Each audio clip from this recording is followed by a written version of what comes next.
Fascist বিরোধী আন্দোলনে আমাদের সঙ্গে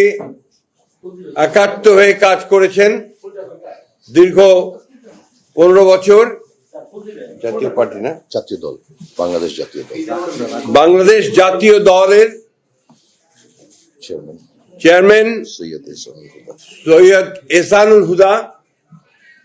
এবং তার দলের নেতা কর্মীবৃন্দ। আজকে তারা বিএনপির সঙ্গে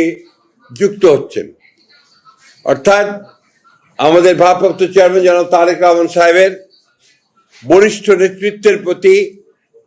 তারা আস্থা প্রকাশ করে একই সঙ্গে দলের প্রতিষ্ঠাতা শহীদ প্রেসিডেন্ট জিয়াউর রহমানের যে 19 দফা কর্মসূচি এবং আদর্শ তার প্রতি আস্থা রেখে এবং দেশনেত্রী বেগম খালেদা জিয়ার আপসহীন নেতৃত্বের প্রতি শ্রদ্ধা দেখিয়ে তারা আজকে এই মুহূর্তে কিছুক্ষণের মধ্যেই আমাদের বাংলাদেশ জাতীয় দলে আনুষ্ঠানিকভাবে যোগ দেবেন।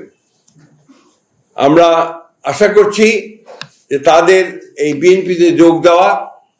বিএনপিকে আরো শক্তিশালী করবে এবং একই সঙ্গে আমাদের যে গণতন্ত্রের জন্য সংগ্রাম তাকে আরো বেগবান করবে।